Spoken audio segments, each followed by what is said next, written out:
Next ಸಾರಿ. ಈಗ ಭಚಕ್ರದ controller ಯಾರು ಕೇಳಿದರೆ 9 ಗ್ರಹವನ್ನು ನೋಡಿಕೊಳ್ಳುವ ನಿಜವಾಗಿ ಶಿಂಶುಮಾರ. ಅವನಲ್ಲಿ ಗ್ರಹಗಳು ಎಲ್ಲಿದ್ದಾರೆ ಹೇಳುತ್ತೇನೆ ನೋಡಿ. ಮುಖೆ ಅಂಗಾರಕಃ, ಮೋರೆಯಲ್ಲಿ ಅಂಗಾರಕ ಇದ್ದಾನೆ. ಶನೈಶ್ಚರ ಉಪಸ್ಥೆ, ನಡುವಿನಲ್ಲಿ ಶನೈಶ್ಚರ. ಬೃಹಸ್ಪತಿ ಕಗುದಿ, ಕತ್ತಿನ ಹಿಂಬದಿ. ವಕ್ಷಸಿ ಆದಿತ್ಯ, ಎದೆಯಲ್ಲಿ ಸೂರ್ಯ. ಮನಸ್ಸಿ ಚಂದ್ರ, ಮನಸ್ಸಿನಲ್ಲಿ ಚಂದ್ರ. ನಾಭ್ಯಾಮುಷನಾಹ, ನಾಭಿಯಲ್ಲಿ ಶುಕ್ರ. ಬುಧ ಪ್ರಾಣ ಪಾನಯೋಸಿನಲ್ಲಿ ಬುಧ. ರಾಹು ಗಳೆ, ಕುತ್ತಿಗೆಯಲ್ಲಿ ರಾಹು. ಕೇತ ವತ್ಸರ್ವಾಂಗೇಶು, ಕೇತುಗಳು ಸುಮಾರಿದ್ದಾವೆ.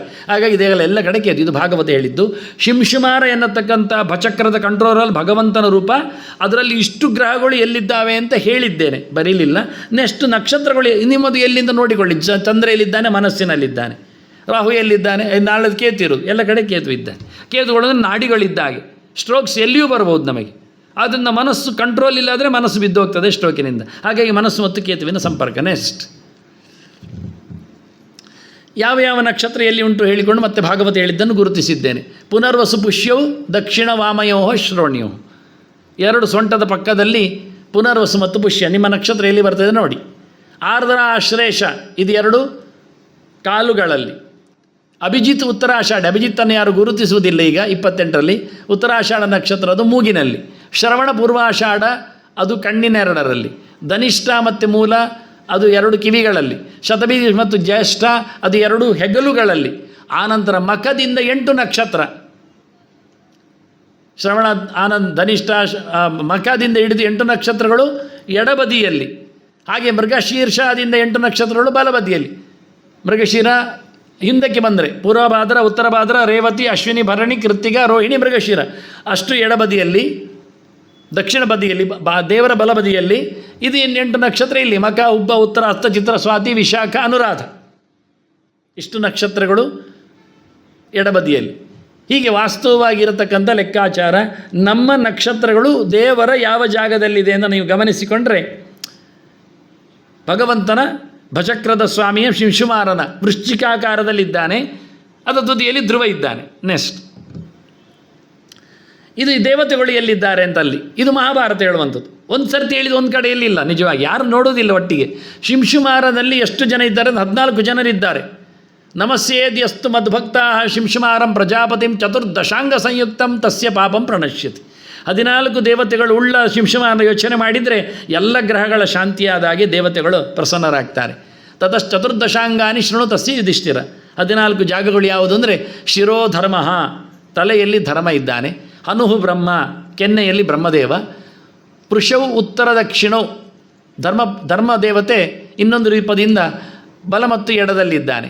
ಹೃದಯಂಚ ಭವೇದ್ ವಿಷ್ಣು ಭಗವಂತ ಹೃದಯದಲ್ಲಿದ್ದಾನೆ. ಅಂಸೌ ಸ್ಯಾತಾಂ ತಥ ಅಶ್ವಿನವು ನಾಸತ್ಯದಸ್ತ್ರರಿಬ್ಬರು ಹೆಗುಲುಗಳಲ್ಲಿ. ಅತ್ರಿಹಿ ಮಧ್ಯದಲ್ಲಿ ಅತ್ರಿ ಇದ್ದಾನೆ. ಲಿಂಗಂ ಸಂವತ್ಸರ ದೇವತೆ ನಡುವಿನಲ್ಲಿದ್ದಾನೆ. ಮಿತ್ರಾವರುಣಕವು ಪಾದೋ, ಮಿತ್ರ ಮತ್ತು ವರುಣ ಇಬ್ಬರು ಪಾದ ದೇವತೆಗಳಾಗಿದ್ದಾರೆ. ಪುಚ್ಛಮೂಲಂ ಹುತಾಶನಃ, ಬಾಲದ ತುದಿಯಲ್ಲಿ ಬೆಂಕಿ. ತತಃ ಪಶ್ಚಾತ್ ಭವೇದಿಂದ್ರ, ಅದಕ್ಕೆ ಹಿಂದಕ್ಕೆ ಇಂದ್ರ. ತತಃ ಪಶ್ಚಾತ್ ಪ್ರಜಾಪತಿ, ಅದಕ್ಕೂ ಹಿಂದಕ್ಕೆ ಪ್ರಜಾಪತಿ. ಅಭಯಂಚ ತತಃ ಪಶ್ಚಾತ್, ಕೊನೆಗೆ ಅಭಯ ಅನ್ನುವನೇ ಧ್ರುವ. ಸ ಏವ ಧ್ರುವ ಸಂಜ್ಞಕ. ಏತಾನಿ ಅಂಗಾನಿ ಸರ್ವಾಣಿ ಶಿಂಶುಮಾರ ಪ್ರಜಾಪತಿ. ಶಿಂಶುಮಾರನ 14 ಕಡೆಯಲ್ಲಿ 14 ದೇವತೆಗಳು ಕೂತಿದ್ದಾರೆ. ಇದು ಅತ್ಯಂತ ಪ್ರಧಾನವಾದ ವಿಷಯ ಮಹಾಭಾರತ. ಮಹಾಭಾರತ ಅಂದರೆ ವೇದವೇ, ನಮಗೆ ಸಿಗುವ ವೇದ, ಮಾತಾಡುವ ವೇದ, ಓದಬೇಕಾದ ವೇದ. ಅದು ಎಲ್ಲರೂ ಓದಬೇಕಾದ ವೇದ. ಹಾಗಾಗಿ ಅಲ್ಲಿ ಹೇಳಿರತಕ್ಕಂಥ ಟ್ರೂ ಪಿಕ್ಚರ್. ಈ ಪಿಕ್ಚರು ಯಾರು ಕೊಡುವುದಿಲ್ಲ. ನಾನು ಗ್ರಹ ಸಮೀಕ್ಷೆಯಲ್ಲಿ ಹಿಂದೆ ಕೊಟ್ಟಿದ್ದೇನೆ. ಇದನ್ನು ಗಮನಿಸಿ, ಯಾವತ್ತೂ ಕೊಟ್ಟಿದ್ದೇನೆ. 20 ವರ್ಷದ ಹಿಂದೆಯೇ ಇದನ್ನೆಲ್ಲ ಕೆಲಸ ಮಾಡಿದವ. ಆದರೆ ಇವತ್ತು ಗ್ರಹಣಕ್ಕೆ ಬಂದಾಗ ಎಲ್ಲ ಗ್ರಹಗಳು ನಿಂತ ನೆಲೆ ಶಿಂಶುಮಾರ ಹೇಗಿದ್ದಾನೆ ಅಂತ ತೋರಿಸಬೇಕು ಅಂತ ಕೊನೆಯಲ್ಲಿ ಇಟ್ಟುಕೊಂಡಿದ್ದೇನೆ. ಇನ್ನು ಕೊನೆಗೆ